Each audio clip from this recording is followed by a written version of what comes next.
It's the Neverwinter Nights Podcast. The Neverwinter Nights Podcast. The only podcast for the Neverwinter Nights game series, bringing you news, interviews, reviews, and more for the community, by the community. You can find us online at neverwinternightspodcast.com. And now, on to the show!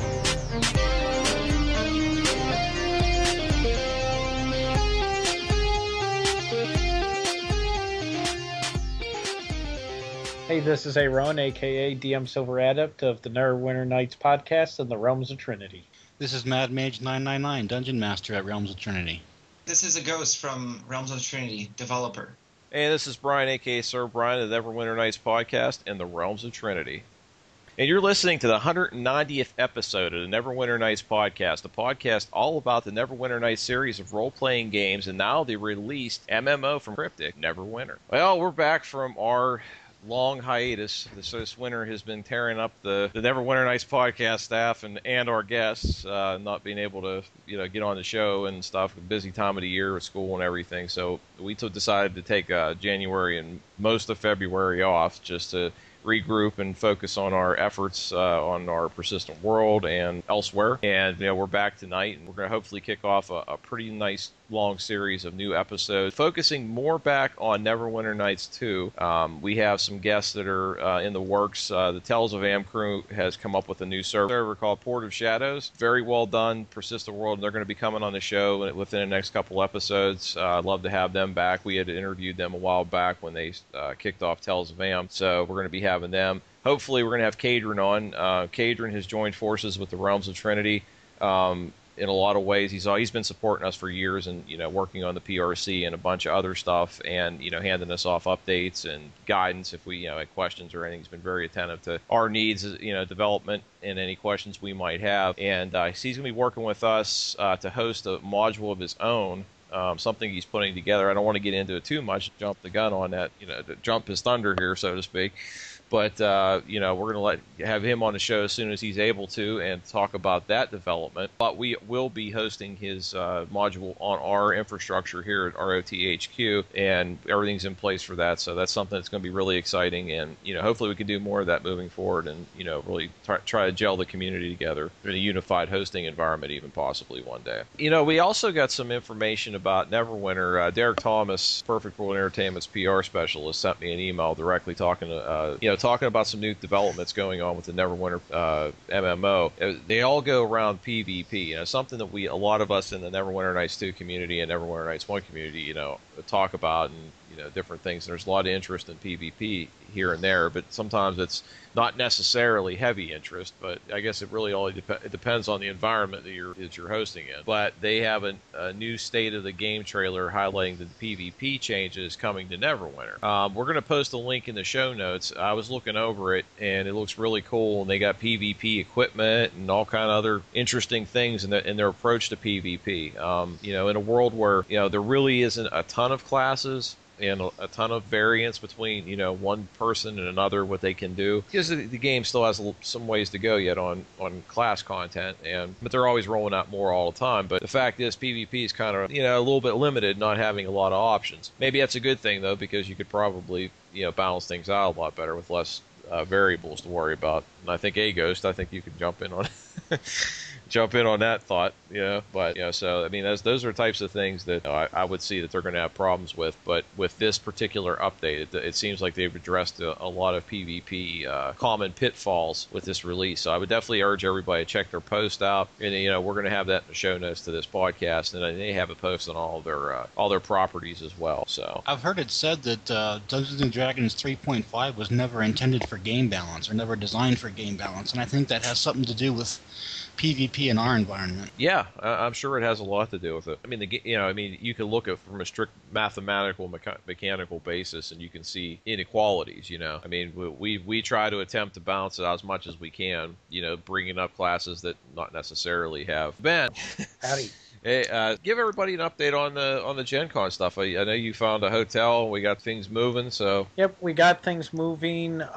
This month they start opening up, being able to reserve various events, telling you who's coming, all those good things. Obviously, a big push for anybody who's listening by now. You probably want to hurry because anything within a 10-mile radius is probably booked. yeah, that's not a joke either. That's real. I mean, that place gets nutsy. We honestly booked last weekend, and anything within a 1-mile radius was already fully booked. Yeah, hotels are not easily, even though there's like 30 hotels right around the convention center in Indianapolis, it really fills up rather quickly. So if you haven't reserved your room, definitely do that as soon as possible. And as far as the itinerary for us, obviously we haven't got anything officially scheduled, but unofficially we do have a follow-up interview with Shane Hensley, for Pinnacle Entertainment, and we're going to be talking hopefully about some of his role-playing experiences we had alluded to on camera last year, for our 2013 coverage, and so we really look forward to spending a half hour with talking to him or so, and whoever else we can wrangle up. We're going to be joined by some other staff members too.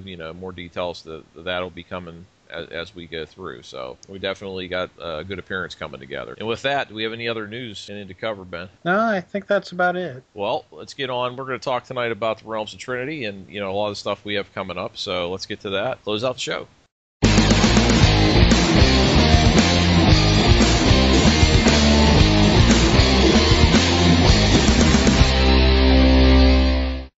Well, tonight we're going to talk about the Realms of Trinity. It's been a while since we've given an update on our Persistent World and our products.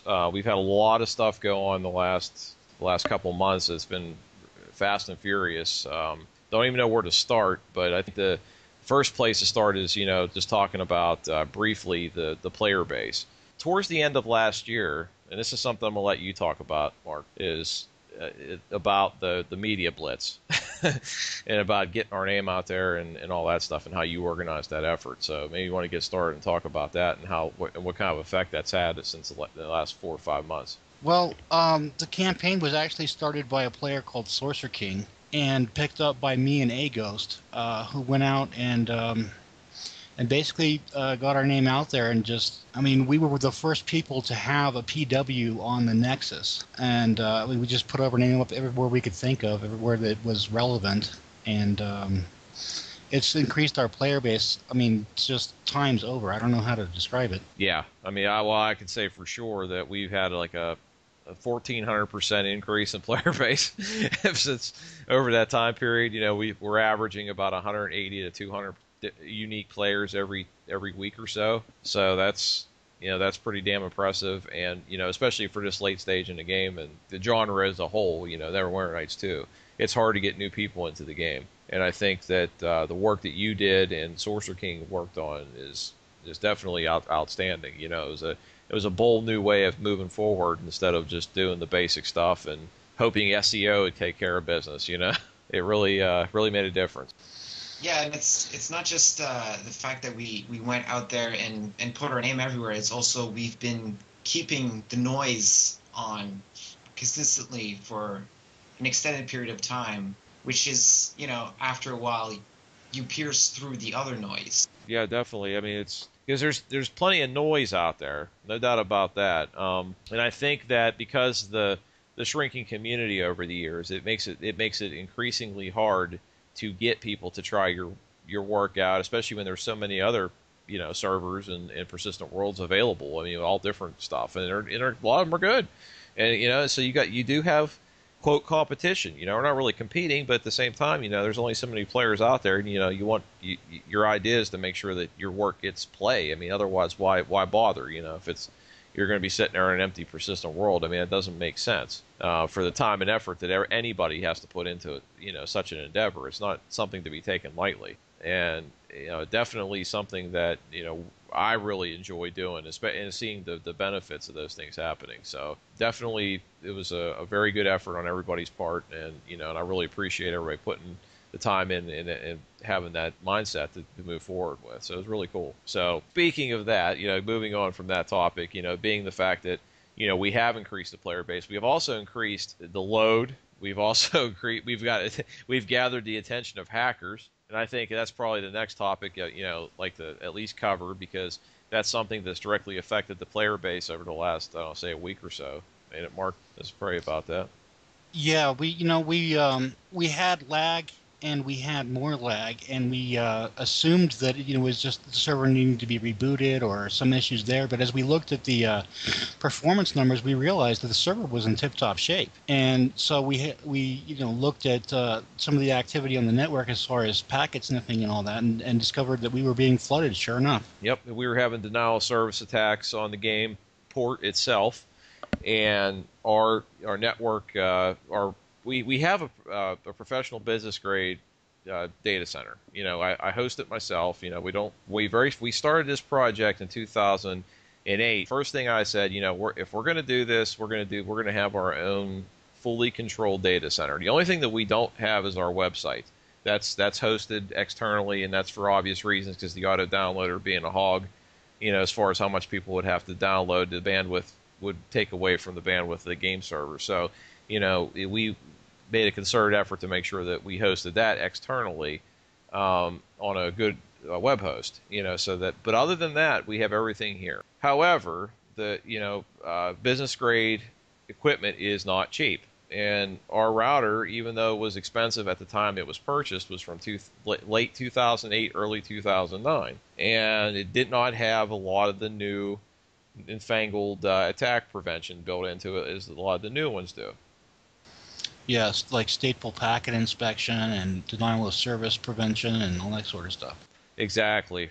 And also all kind of other good stuff, So it was definitely something, it was a worthwhile endeavor. So, last week, I broke down, dropped some big dough, and picked up a really good one and installed it. We had a couple little hiccups because of me being a moron, setting it up and messing some setup stuff up. But other than that, it's up and running now, and the server is back at full capacity and then some. So it's definitely it was an exercise that, as we get bigger, and as anybody in the community will know, is that it's a good thing to have to go through, and not in a way, because you learn a lot, and you're also making your site more secure and your setup more secure, and more stable. So, and also, I was contacted by another Persistent World, which I won't mention only because I don't know if they'd want me to mention them, that they were also being attacked. Another popular Persistent World in our space was also experiencing the same types of attacks, and it was causing their server to crash and all kind of horrible stuff, and it was, so we were sharing some notes on that as time went on. So we had a community effort as well to help identify and possibly, get these people held accountable. We turned in the information to the appropriate authorities, so that at least somebody, whether they act on it or not, at least it's out there that these attacks came from such and such people, and here's the details on it, so that, hey, if you're going to screw around trying to damage a community, then at least there possibly going to be some consequences to doing such. So, as well, there should be. Yep. Yeah, oh, absolutely. And something we scratched our head at. I know that Joni, you brought it up to me before. Is why the hell would they attack somebody that's got 30 to 50 players on at any given time? That's not like taking down Neverwinter or something that's got millions of players. It's not like we're some big interest somewhere that in some way might be doing something insidious, like some big corporation polluting or something. I just don't see why anybody would have a grudge against us. I mean, we're just out here doing something for free for the community. Exactly, and that's something else that we had talked about before. I know that Cajun had his thoughts, and other Persistent Worlds that I've talked to that were also experiencing this attack. I think there's enough evidence and enough empirical data to suggest that somebody in the community that has an axe to grind against us particular servers and wants to try to bolster their own server. But obviously that's pretty hard to prove, other than the fact that it's kind of coincidence. It's just one of those coinky dinks that number 2 and number 3 in the Persistent World realm got slammed. So it's kind of coincidental, but however convenient that took place. So, I mean, it's something to think about. It more than likely it came from somebody in the community, not from just some random tool bag from Russia. try to get credit card information or something, So Come, comrade, I break your server. yes, Strong like bull. So as far as the State of the Union, as far as the things that we've experienced over the last couple of weeks, I wanted to get that out there. I know that it's not, great conversation piece for a podcast. However, I did want to make sure that I addressed it for our players, because we have been going through this for some time, and I spent countless hours hunting this crap down and stopping these tool bags from taking the server down. We didn't have any crashes from it. However, the server got to the points where it was pretty much unplayable, so I would consider that close enough. Yeah, we were looking at some points 4-minute lag, just ridiculous. Yeah, totally ridiculous. And, but at least now we got it under control, as much as we possibly can. We have preventative measures in place, we have detection in place, and we have notification in place. So, hey, we learned something. We're better set up for it. And as you said, Mark, it's just a bump in the road, and we had to get through it. Yep. Now, as far as projects, we have lots of projects going on. I'm going to start off with the first one, which is the Realms of Trinity 3, and Mark and Ben, you can jump in on that too. And then we're going to get into another couple big initiatives that Joni's working on. I'm going to have you talk about that after that. So to get started, though, I want to start off with the Realms of Trinity 3 campaign. As most of you know, recently we kicked off the third volume of ROT. It's going to be rather large for one campaign, but it's going to be split up in 2 volumes itself, chapters 1 through 9 and 10 through 18. We've already released chapters 1 through 4 and a handful of side quests to much fanfare. People have really been loving it, and it's giving high level content to people who want it, because we've extended the server to 40 levels instead of the normal max, and then Neverwinter Nights 2 of 30. So, part of that is to scale out the server to have more content to do that. Plus, we had a lot of room in a story that we wanted to finish off. We went down that road. So we've released the first 4 chapters, and chapters 5 through 9 are going to release within a few weeks tops. They're pretty much ready to go. We got to start beta testing them. And I think it's important for people to understand that this last installment here, ROT3, is meant for level 31 through 40. And not only that, but, a good part of Volume 2 is meant for, ERs, 2 through 4. So you can't always, just run through it from one end to the other. You're going to have to stay in each section and grind for a while before you're ready to move on to the next sort of segment as far as level of power. Right. Absolutely. That's a good point. I mean, it's an investment in time. I mean, it's an investment. Building a character shouldn't be, I'm going to get on the server at 8 a.m., get a cup of coffee, brew a pot of coffee, hell with a cup, let's go with a pot. You brew the pot of coffee, and I'm going to play until, 10 o'clock at night, and I'm going to be done with the whole thing and then walk away. That's not what Persistent Worlds are meant to be. Even though ours is structured as like a camp, it's very much similar to the original campaign structure-wise. It's meant to be played longer and more in depth, and to interact with other players. I mean, whether it's role play or other cooperation. Yes, cooperation. And without cooperation, you're not going to make it in the Realms of Trinity. Period. Yep, and it's a community game. It's a community environment. It's more realistic that way too. I mean, a lot of people talk about realism in video games. I mean, you're not going to take down a horde yourself. Now, maybe if you spend tons of time, you might be able to, but the idea isn't to go in, I'm going to kill everything and go home.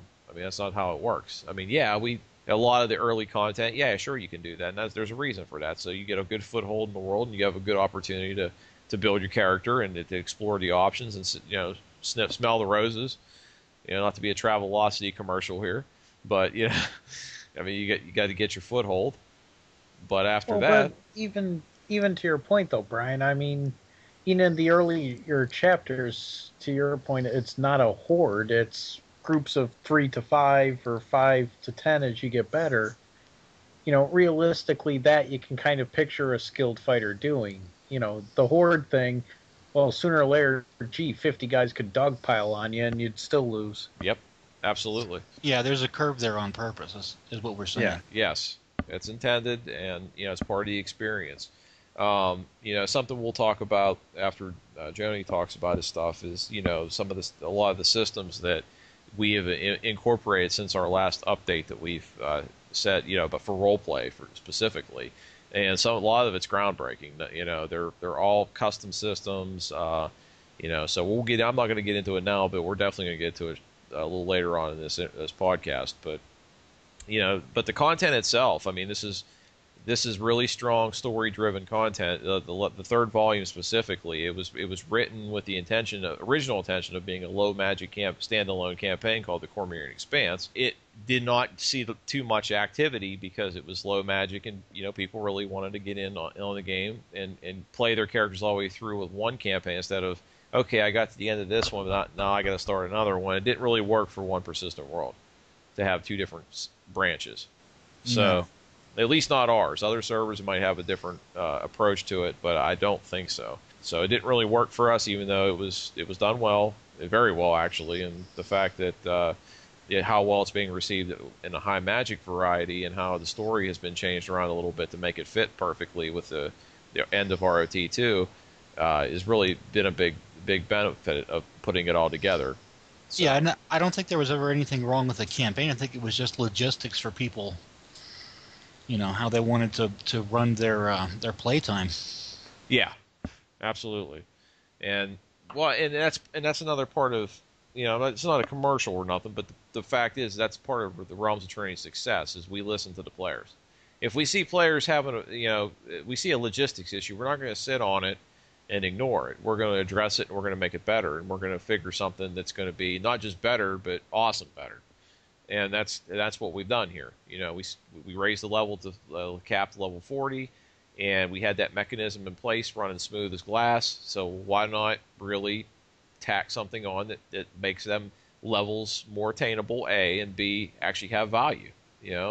That's the whole idea of the new campaign, and to refactor it. Plus, there's going to be new chapters at the very end that were never in the Cormyrean Expanse.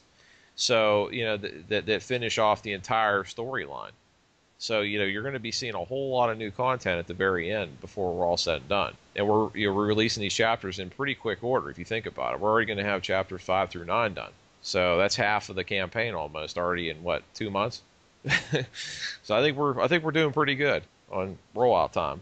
Yeah, I'd have to say so. So, I think that's it. You guys have anything else to add to ROT3 at all, or...? Not off the top of my head, no. Oh, well, we could mention that there's going to be new drops coming out. Obviously, the old stuff has been scaled up and made appropriate for the level that we're playing at. And if we see that it needs to be changed up or down, we'll go ahead and change it at that point. Yep, definitely. And I think it's kind of segues into the next topic, which is what Joni's working on. Part of our experience is to have a solid Persistent World experience as far as play, the immersion factor with the environments, the mobs, everything, the fights, and something that as we add more content and we're adding more creatures and more this, more that. We're getting closer to that magical cap of Neverwinter Nights 2, what it can do. So, Joni, can you tell everybody what you got cooking over there? A couple of your projects that you got going on to really redefine playability of these high, epic action battles and everything. Yeah, well, you got a lot of damage and a lot of numbers flying, so, you gotta bring everything back up. And one of the projects I've got going on right now is traps. So I want to bring in, and I want to change how the mechanics of it works. So basically, you might see yourself using even minor traps in an area like 2.11 because it scales based on your character and not just the trap grade. Wow. No, that's cool. I like that concept that it's going to actually scale to your character's level and not just the grade of the trap. That's innovative. That's different. I like that. Yeah, well, it's going to scale based on your skill in traps in general. So it's your craft trap, your, maybe I shouldn't be mentioning this, but anyways, I'll just give out the spoilers. It's your craft trap, your set trap, and disable device. divided by certain values, and then that uses that number to determine the DC and the damage. So it's not just your level, but also your investment in the subject matter. It's actually only your investment in traps. It's not your level, but I mean essentially as you gain levels, you also gain more proficiency in your skills. So that will scale with. That's pretty much what I was saying. Yeah. Yeah, and so I've got a lot of projects going on right now. I've been asked by Mort to try and fix up Favored Souls. So that's another thing. I've been thinking about making certain spells based on alignment of your favorite soul receive a boost. So that would be interesting. I would want to bring out. I want to make illusionists work. So there's a lot of stuff in the mechanics with shadow conjurations that you don't have in Neverwinter Nights too. That I want to bring, and shadow evocations actually. So that would be, I don't know, and maybe give a little boost to gnomes and other things. And I've got a huge list right here. Like I could keep going on. Oh, like keep going. I've got. Yeah, go ahead. Yeah. Okay. It was mentioned that that Pale Masters are going to need a boost, and I agree with that because the summons were not scaled up along with the other stuff. So that's something that we missed. I've got Dwarven Defender, Swashbuckler, Rescue, Feat. I think I already fixed that. And maybe some more work. I mean, I'm definitely going to be trying to make illusionists work. That's one main thing right now, though, is traps. And then I'm going to try and do a few quick fixes. Pale Master should be a quick wrap-up. So that's probably going to come in first. So and then maybe and definitely Swashbuckler. I've been getting that one a lot as well. That's gonna get a boost. Dwarven Defender. I've been meaning to do that one. I actually have a pretty good idea what I need to do with that. And right, about traps. I also have, after the initial release, after that I want to work on a craft trapping system.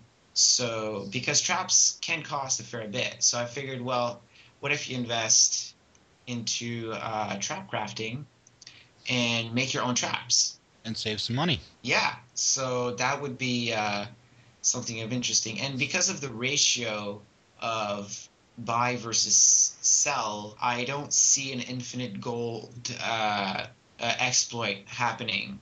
I mean, I'll have to test it out, but I mean, essentially, it should be safe to add trap crafting into the game without having an infinite gold loop, like Brian mentioned several times. Yeah, it's a big concern. So absolutely, it might not be a bad thing if they can make some money at it if they want to invest. I don't know. Well, it's the problem is it could be infinite though.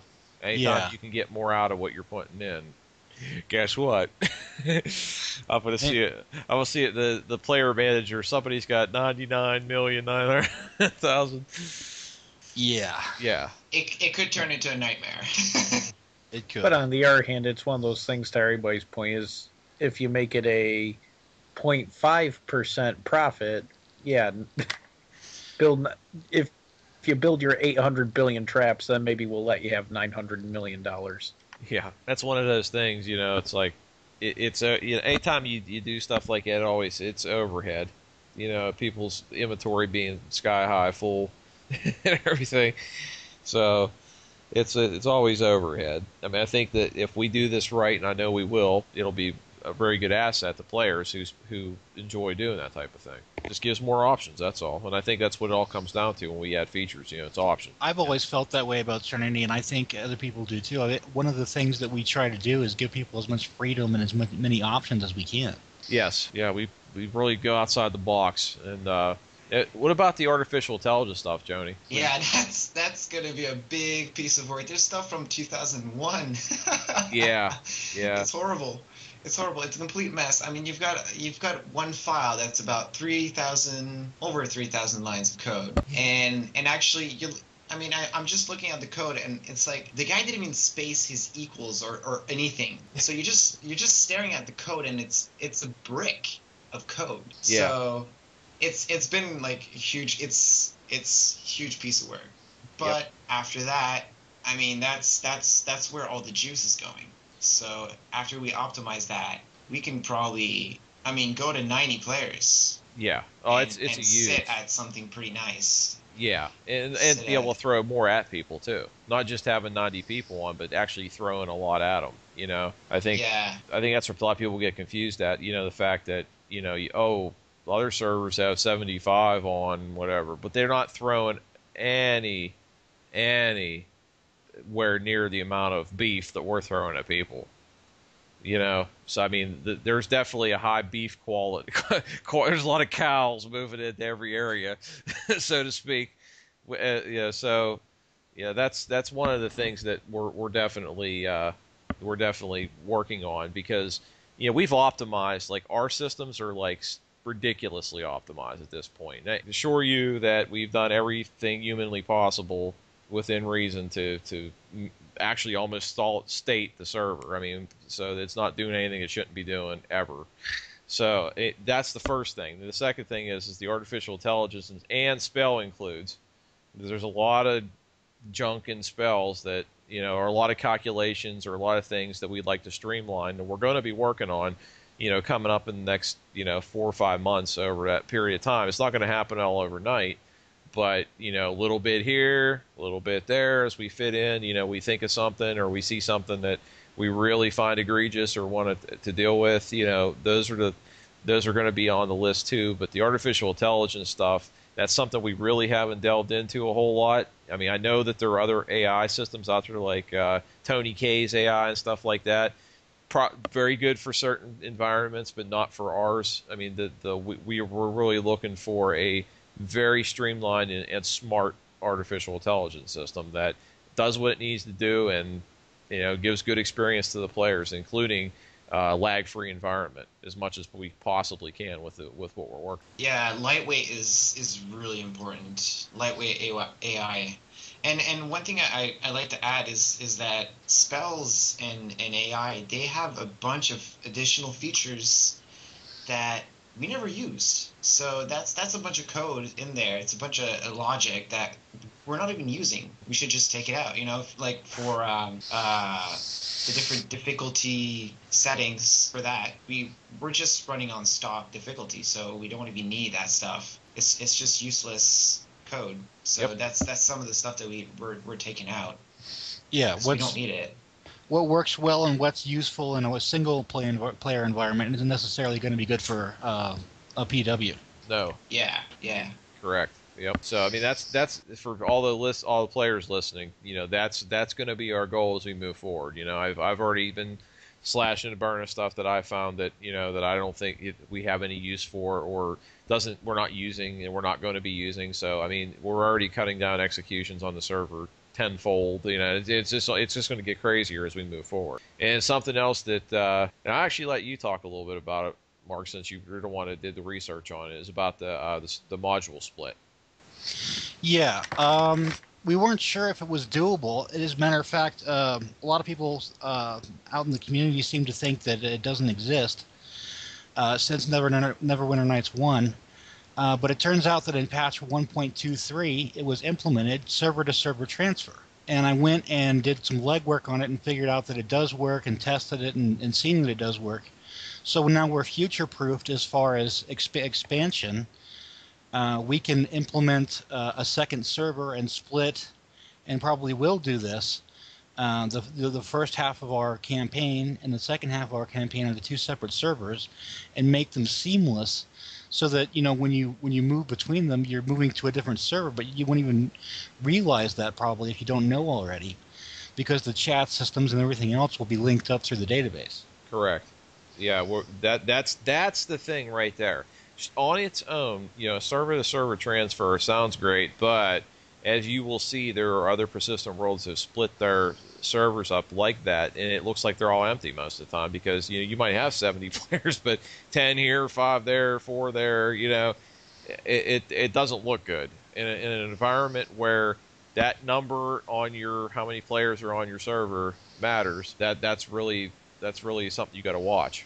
So part of the process here is to A, show a unified front on how many players you actually have, and B, to allow them to freely communicate with each other as if they were in the same module. Yeah, a unified, seamless player experience is a number one in my mind. Absolutely, and that's something that we definitely have the technology to do with our infrastructure and with our coding. Our database tie-ins.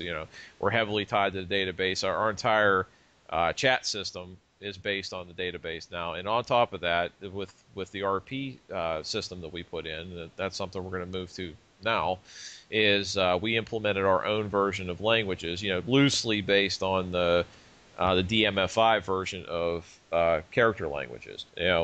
Mark had brought it up that hey, we need to get some languages on here because in an RP environment, people like to be able to choose languages, learn languages, blah blah blah. To add that level of immersion and depth to their character. So we looked at what was out there already, since we haven't implemented it before. We hadn't had a clear need for it, and it was absolutely garbage. As far as efficiency and the way it was implemented, it was trash. I mean, it didn't scale with intelligence. It was unmaintainable as far as if a player wanted to change it or whatever. There were so many problems with the way it was originally implemented. There was actually code in there that was supposed to be doing something, and it was never hooked up to the other code. As far like certain classes were supposed to get certain languages, and the code was there for them to do that, but it was never hooked up to the main code, and so it didn't do anything. So we found out the hard way. When we first started implementing it, and as we spent the time, and we said, you know what, let's trash this. Let's do our own GUI. Took it strict to the database. Have it really fluid. Have it scale with intelligence increase, all that stuff, and other features, because we have epic relevels that allow you to get intelligence. We have easy mode that allows you to have more intelligence. So there's a lot of things like that go hand in hand. And what about you, Ben? I mean, like when you did a lot of the RPDM stuff, what was the thoughts on that back then? Well, I think the biggest sort of, I don't want to say headache, but thing with when we were doing the RP stuff was just the fact that because of the limits, both of the AI and some of the R stuff, was just the fact that it almost became either a hack and slash bash them up with a little bit of a plot, or it became everybody was acting like they were mercenaries because of the limits and because of the fact that, for example, if you were playing an elf pretending you couldn't understand somebody, they could understand that you were saying you couldn't understand them and went, no, I'm right here. What do you mean you can't understand me? So I think things like this will definitely strengthen both the option for RP and also if people want to sort of, I don't want to say, insult each other out in the open, but if you want to run a group without running party or any of the other options, if you're all elves and you speak Elvish or High Elvish and it's not a common language, you can kind of sort of get a little bit of, different RP and different talk elements.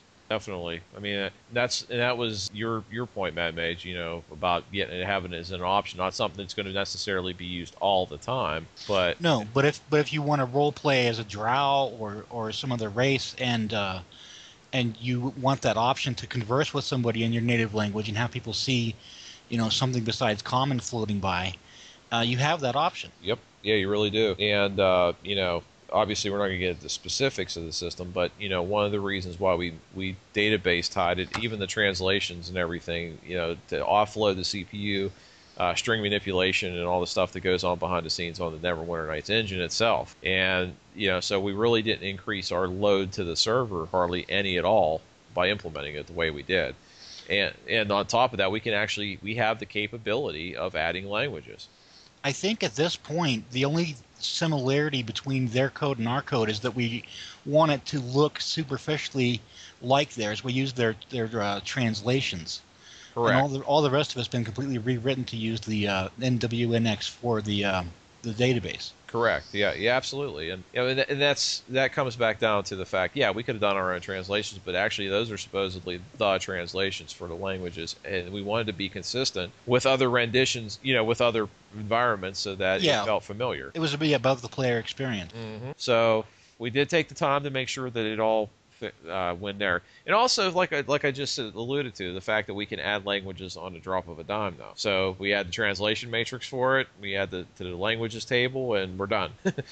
So I mean, that's kind of, if guilds wanted their own guild language, which I could see that. Nobody's requested that yet, but doesn't mean nobody will. Yeah. We can add guild languages. A new sort of cant or something, that would be cool. Yeah. That's the kind of stuff that we've been really focusing on here, on top of just performance and those types of things and class features. I mean, we're working on RP. We've implemented tons of RP stuff, from biographies, chemo animations. The RP XP system's great, and the fact that it's a fully real-time configurable system, which obviously I can't get into the details because then people will try to cheese it. But I will say that if anybody who has used it will see that it's definitely worth using, for not just for the experience you gain for your quality roleplay, but it's also big because we have added a whole series of feats that you can only get depending on how much RP XP you've accumulated. And these help you in the game worlds by giving you extra benefits like discounts at the forges and ability to hire henchmen from different places of different kinds. Yep. And it's something we're only going to be expanding. I mean, the only thing that's holding us back is resources. We're only so many people deep. We have a good very strong development team, very accomplished individuals, but we only have so many hours in a day, and we are doing this as a side job. I mean, we all work full hour days, and we're coming home and working all night on this. It's nonstop. We would love to do thousands of things more, but at the time, there's only so many hours in the day, and that's why we prioritize, and that's why things get done the way they do. And sometimes things get put on the back burner. Things get put on the back burner, or we get attacked. Like with that hacking incident we talked about at the beginning. Yeah, there's things that come up, too. That's a good point. They cause us to have to divert our attention and be distracted from what we were working on to put out the fire, so to speak, like these recent attacks. Yes. Yeah. Like the AI. Yeah. Like the AI, because I was working on traps. So. Yeah, right. I think that right now we're in a position that we have larger player base now, much larger player base, and that we listen to what everybody says, and what we try to take what is going to benefit the most people the best. So, like, obviously class improvements, more options, the RP systems. We did invest a lot of time in RP, and it's paying off. We're a roleplay world and didn't have a whole lot of roleplay systems. So guess what? Shame on us. So now that we do, it's paying off. A lot of people are role-playing now. We have a ton of role-playing going on, and the stats prove it. We have it factually recorded that role-play is going on in an increasing number regularly. So obviously that's going to help build even more interaction in the world. And that's what we want to do. Yeah, and we added, like 3 DMs that are specifically roleplay DMs, too. Correct. To be out there in the world promoting roleplay and engaging the player base. Yep, it was strategically picked as well. I mean, one's from Australia, we have one from the UK, so, I mean, and one from the States. So we have a really good coverage right there. And as soon as Ben isn't working 90 hours a week, we'll have Ben. That's 2015? Yeah. We'll have another top-notch RP DM back on board, in full time. So, we have a lot of good stuff going on, and all those things contribute to the player base growth. And last but not least, we talked a lot about this constant development and constant rollout. And we do kick out a ton of changes regularly. I mean, we're very fast to market on a lot of our content, and part of that is we want to make sure that we get a lot of features out, but also we want to make sure we don't roll out a bunch of bugs. We have a beta server that was on demand loaded, so that our beta testers could check it out whenever, wherever we get ready to roll something significant out, where we really couldn't test it single mode, developer side. With all this development and all this crazy stuff that Joni's got going on, and all the rest of us got going on. We wanted to have a permanent environment. Something is equally, if not more powerful. Actually, it's more powerful than our production environment. Is our beta server, which we put online just this week. It's going to be on 24/7, and where players can go in. And they could play, if they're official play testers, they'll keep their vaults over there just like production, and they can go through and test the content and give their feedback well before we go live with it to make sure that we roll out as best of a quality product as we possibly can, balance-wise, bugs, and whatnot. Also, it serves one other purpose that it definitely bears to be mentioned, is the fact that a lot of people have asked to be able to, test builds out without having to spend months on the server building a character up and only finding out later that it ain't quite what they were looking for, or wasn't working as good as they thought it was going to work. It's kind of like the Magic players out there that work months on a deck and they take it to a tournament and they go 0-8. So it's kind of on them lines. So what we did is that if you're not a beta tester, you can still connect to the server just fine and dandy, but your vault will be deleted every day at 5 a.m. so that you just don't just hang out on beta and cheese up with a bunch of stuff. All beta players will get pretty much unlimited wish shards, gold, and experience in their experience bank, so that they can level up anything they want when they want, and even progress them through the story using our progression utility as part of the wish shard menu that's in the standard game itself even. But because you have unlimited shards, you can go to town with that. Yeah, you can pick a build in the morning and spend all day playing with it and test it out any way you want to. Take it for different levels, up to 20 to 30, up to ERs, up to 31 through 40, and see how it does at different stages, and really analyze your build. Yep. And I think that's something that is going to get more and more use. I mean, that's why the NWN2 DB is so big. I mean, one of the reasons why is people can plot out their builds and things like that. But well, how about you actually going in the real-time environment and doing it? I mean, I think that's pretty tough. That's pretty tough to beat. To be able to log in anytime you want to, and to build your character any way you want to. And so that's what we got cooking. I mean, that's live. I mean, that's not something that we're talking about. That's done. So, moving forward, if you're listening to this and you want to check some builds out, feel free to hit the beta server, which is the same connection, server.realmsoftrinity.com. And the only difference is you got to put a colon and 6552 at the end.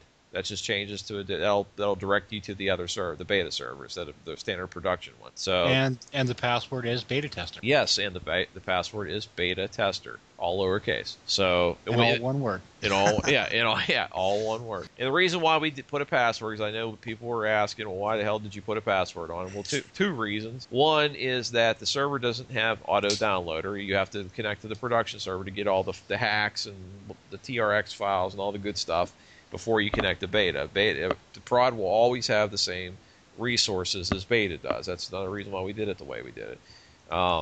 It's beta. Alpha is a different ballgame. That's only for internal development. But beta is a mirror of production, at least as far as the auto downloadable resources. And so to keep that in mind. And number two, the fact of the matter is that people if you don't put a password in there, people will try to connect to beta because it shows up on the NWNX list, NWList.com, and other places that you can connect to. You go to connect to it, and then you bomb out because you don't have the files. Now you're emailing or bitching and moaning that you can't connect because there's something wrong with the server. Well, there's a reason why it's password protected, so that there's no confusion. And other resources out there so that you can get what you need when you need it. They probably should put that in the game too. In the in-game help screens. So. Well, I was just gonna add to this. Just like, I mean, for me, beta is kind of pretty. It's pretty good because there's been a few times where I tested it and it worked fine on my copy, but then I send it over to you, and for some reason it just doesn't work properly. Like for Animal Companion, just for whatever reason, it worked fine on my side, but didn't work well on beta. So it's good that we have that in a permanent way for testing. Yeah. Well, we got so much stuff going on now. We have so much complication, because of how many different systems interact with each other and everything. You got to have something permanent up that you can readily access and test the code and everything like that in a real-time environment. Yeah, and get player feedback. Yeah, and also have a capability of having player feedback. So, but I'm just wondering, is beta, is that Canadian for beta? What you find next to the Tim Hortons. The Tim Hortons, oh no. He dropped to Tim Hortons. Anyhow. Hey, in the South, we have that crap in New York now. Oh, I know. Oh, really? Well, anyways, and I was also going to mention we have our wiki. We have a wiki now, so get on there, check it out, and fix up my mistakes if there are any. Yeah. And the big benefit about having the wiki is the fact that other people can get involved and contribute in ways that, you know, if you don't donate to the server and you want to contribute to the success of the community, you know, working on the wiki is one way to do that. I mean, it takes work to get that information out there and formatted right to look decent, to be easily accessible and able to be navigated. And, you know, you can't underestimate the power of having something like that available. I mean, in that format, no less, where community contribution can make sense. You know, forums are great and all, you know, but they're not everything. No, we could link things together and make them, you know, connected to each other and relevant in a way that we can't do with the forum, because, you know, and posts get buried and they're hard to find, and, you know, this way they're all linked together to where you can move from one topic to a related topic. Say you're looking at, you know, spells, and you want to see a specific school of spells, you can link to all the spells in that list of, you know, abjuration or conjuration or whatever. We can just link things together in a way we can never do with the forums. Exactly. Yeah, and I actually already did link, like, say if you want to see all the bard spells, they're all categorized properly and stuff, so you can check them out that way. Another thing that, I mean, that's a project for long term, but there's an API on a wiki, so eventually we might be able to update our own site through the wiki. So yep. Yeah, I think there's a lot of room to do that. I mean, with content maintenance, you know, we don't have. I am the webmaster, for God's sakes. You know, on top of everything else that I got to do. You know, you know, having something that's, you know, more easily maintainable, so that we're not missing stuff when we update something is definitely a good way, because right now we have stuff all over the place. You know, all these different social network sites, and, you know, the other third-party sites that we've been linking to. And, you know, putting our module information on, you know, so it makes total sense to having one consolidated content management system somewhere that we lean on to keep track of everything. On the forum side, I do want to encourage all of our players, if you have concerns or questions, or you just want to say hi or talk about something with people, or, you know, find people interested in the same thing, use the forum. What they're for. You know, it's not enough just to shout out and say, you know, hey, what's up with this? Because there's only a few people, you know, at any given time out of our total player base and staff that are going to be online and hear that. If you really want, an answer to a question or a concern addressed, the best thing to do is put it in the forums. Couldn't agree more. And we like to, you know, and to close, I mean, I definitely think that, keep in mind that we really like to hear the feedback and the questions and things. If we don't get to something, I know a lot of people post like stuff like, oh, we want this armor set, or these cloaks, or, you know, these appearances or heads, or whatever. You know, it's not that we're ignoring it. It's just the stack of crap that we got to get done for server survival.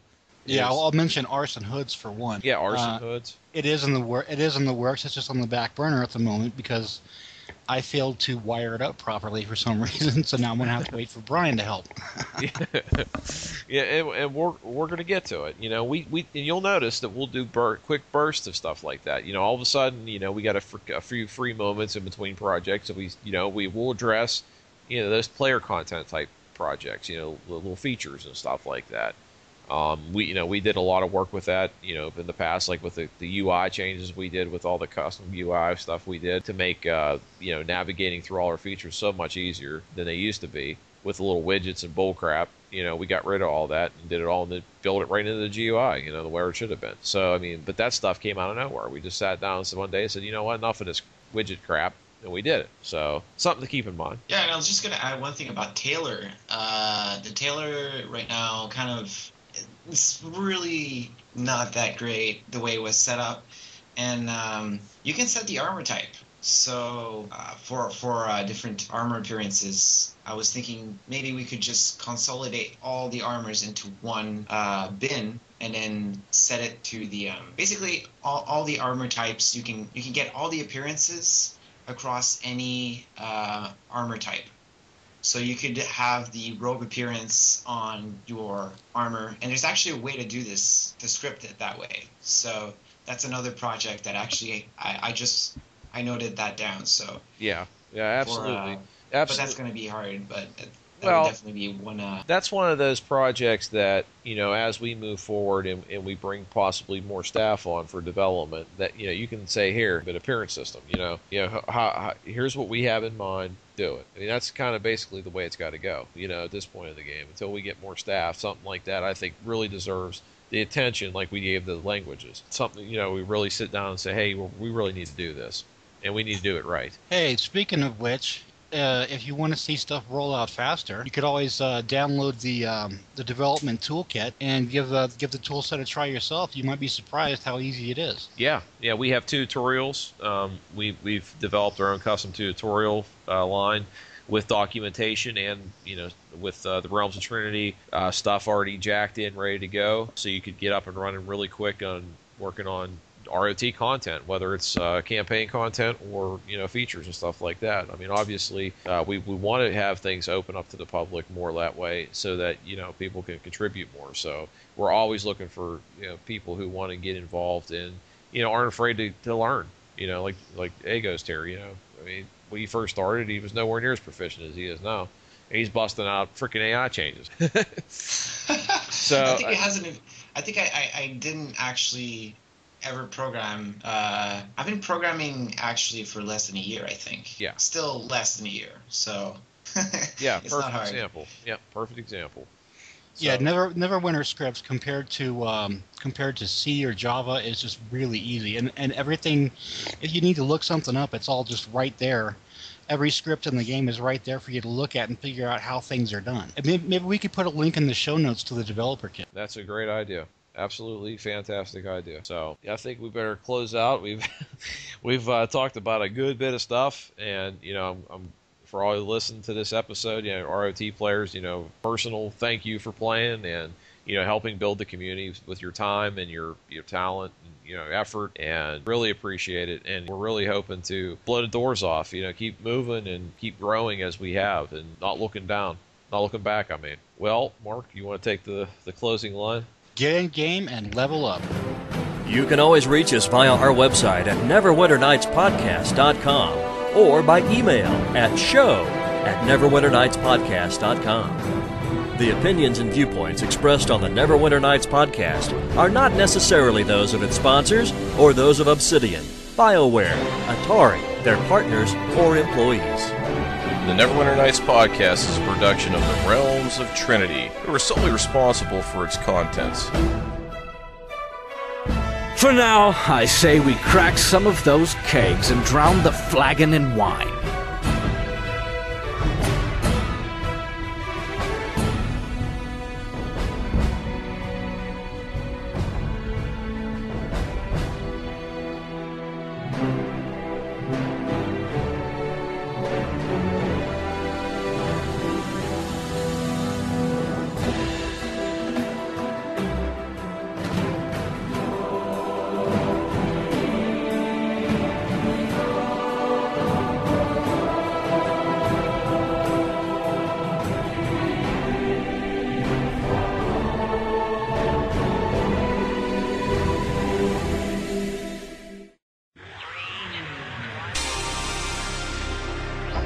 It's the Neverwinter Nights podcast.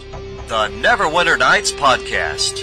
The only podcast for the Neverwinter Nights game series, bringing you news, interviews, reviews, and more for the community by the community. You can find us online at neverwinternightspodcast.com. And now, on to the show.